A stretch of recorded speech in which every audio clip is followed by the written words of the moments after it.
And side cam, oh my God, blah, blah, blah. Good morning, Minneapolis, and welcome to Onsite Public Media's Good Morning Minneapolis. I'm Toussaint Morrison. I'll be your host today for Friday, September 18th, 2020. We hope you all are doing very well and great. All right, in today's obvious news, white supremacy is almost as old as gravity, yet PBS will only acknowledge one of them as holding down their building. In national news, Dawn Wooten says that she is a whistleblower and now she's become a target. Wooten, a nurse who alleged that the conditions at the private Irwin County Detention Center in Georgia are inhumane.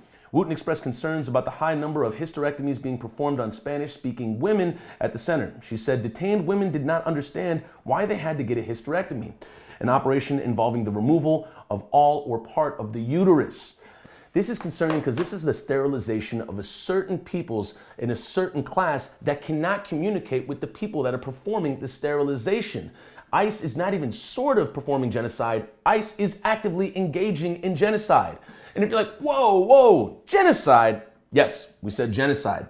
In 1984, the UN Convention on Genocide drafted the official articles defining genocide involving, quote, imposing measures intended to prevent births within the group, end quote. You can read more on that in the link below. In local news, the building owner and the city have reached an impasse on leasing out a new space for the Minneapolis Police Department's 3rd precinct. The city says that they aren't looking at any other sites, yet they still have a list of other buildings that they can choose to put up a 3rd precinct. It's also possible that the city will spread the temporary precinct over multiple properties and leases. So look out, a 3rd precinct fraction of it could be coming to a neighborhood near you. Andrew Johnson is a Minneapolis City Council member that said in a recent Zoom call on Wednesday, quote, I certainly hope we can find a temporary location they can work sooner than later for our city employees, end quote, Johnson said. Quote, I don't see that as something that's optional. Well, something that's optional for Andrew is he can get up and out of his house and head on down to an encampment to actually help it out and support some of the unhoused folks in our community in the city of Minneapolis. Oh my goodness, a city council member doing something for the unhoused community? Andrew Johnson is a city council member that presides over the 12th ward. That 12th ward includes Minnehaha and Hiawatha. And Hiawatha is where a large strip of land that people have called the Wall serves space to numerous tents that are thin roofs between the unhoused community and the inclement weather above. Andrew assumed office in 2014, so he's really no stranger to the Wall that presented itself in 2018. Andrews had long over 2 years to address affordable housing and the unhoused community within his ward. Yet he's extremely quick to say that it's not an option whether the 3rd precinct goes up or not within his ward, yet is also saying it is an option whether the encampments, including the Wall, get bulldozed in his ward.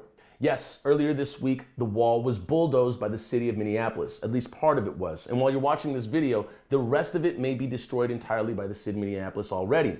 That being said, we want to ask you, the audience, with all the money, the millions of dollars that Minneapolis has spent on destroying encampments, providing law enforcement to bully and harass some of the unhoused folks out of their encampments, what could that money have been better served to do in the city of Minneapolis? Seriously, that's a question we want you to answer. And you can sound off on that in the comments below. Again, that leads us to this Sunday, September 20th at Bryant Square Park from 11 a.m. to 7 p.m. A group called Homebase, you can find them on Instagram with their handle being Homebase Central, is holding a one-day supply drive for the unhoused community for the needs and the list of things that they'll need after the destruction has occurred at the Wall and in other encampments. That is Sunday, September 20th, 11 a.m. to 7 p.m. at Bryant Square Park, 3101 Bryant Avenue South in Minneapolis, Minnesota. Also today, that is today, Friday, you can head on down to North Commons Park at 6 p.m. for the Communities United Against Police Brutality and Onsite Public Media's Floyd Commission hearing number 2. This is echoing the Christopher Commission that occurred after Rodney King in Los Angeles.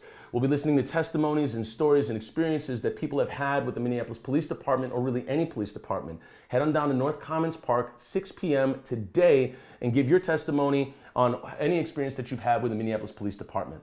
All right, that'll about do it for us here at Onsite Public Media. For Good Morning Minneapolis, we hope that you have a great day today. Our GoFundMe is almost complete. We are so close to being done, and we hope that it's complete by the end of this day. Thank you to everybody that has supported us from here on out. And yeah, we'll see you in the next one. Our work is never done.